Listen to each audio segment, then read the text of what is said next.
Hey everybody, Joe Klemczewski and Adam Atkinson, Contest Prep University, episode 5, final episode in our series on planning the perfect peak week. And we're going to move into food because, again, focus on that word planning. You're looking forward into peak week, trying to get ready.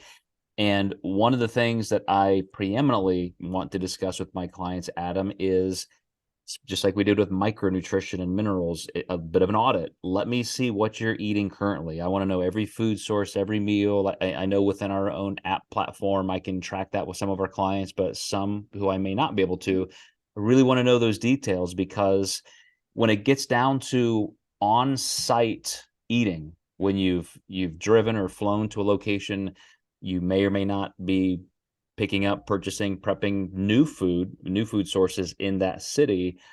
We got to know, and we have to consider what your body's used to. That's going to be a big part of contest day for me and just your travel food. What foods you may be used to, but this aren't going to travel well. So we may need to start thinking about some replacements and integrate those into your diet, days or a couple weeks in advance, so we know how your body's going to respond. But this is a big thing to consider. And if you're a coach who doesn't do this, or you're working with a coach who doesn't do this, could be the biggest miss of your peak week, in my opinion. Absolutely. One big thing, protein powders. When people are afraid to travel with it, they end up buying a different brand when they land, and it may have, definitely all proteins are certainly not created equal. They get something with a bunch of xanthan gum in it, for instance, and then they can't poop for 2 or 3 days.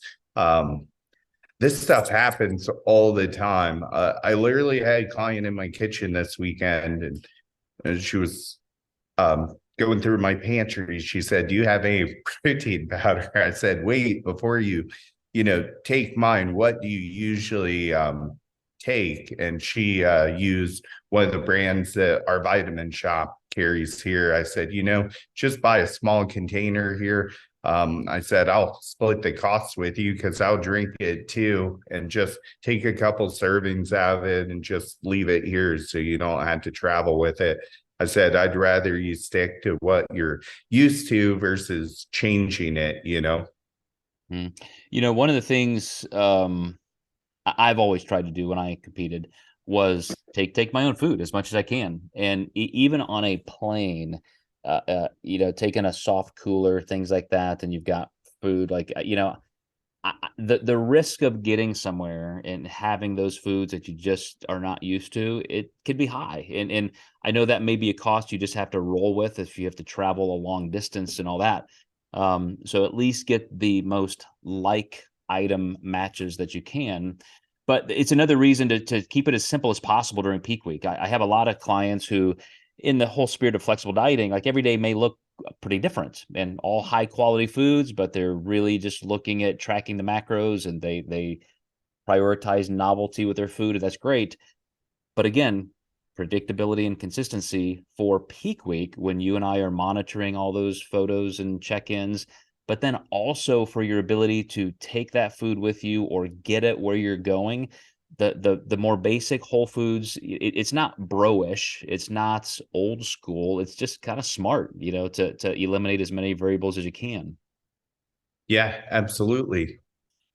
Is just a way of kind of wrapping up the whole series, Adam. And again, I know from our perspective, you and I are communicating with these clients, and we may have two clients competing in 2 weeks. We may have 30. Uh, you're managing every peak week as its own almost blend of art and science. Here's what I know we need to do. Here's the objective.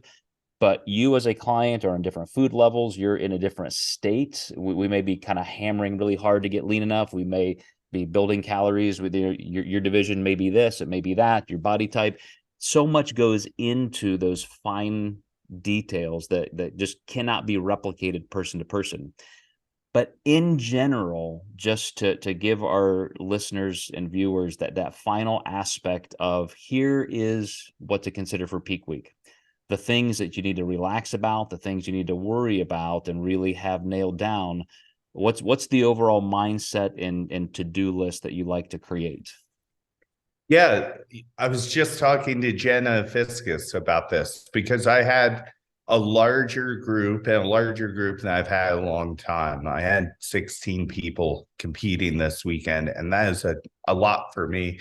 And she said, "How do you do that?" And I said, "A lot of it is I have a system of how the peak week flows. And when those boxes have been checked with everyone, they get moved to what I call the next section. And now we're going over this. And now they've gotten their show day foods. And now we've talked about the time that they're potentially going to go on. Then they move to the next level.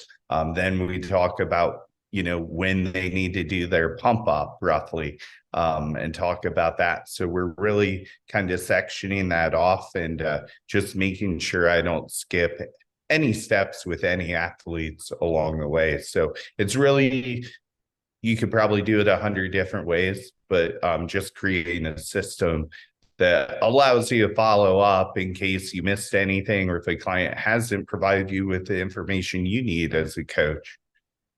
Perfect advice. And I think that last point about having a system, you as a competitor, you should be developing your own system.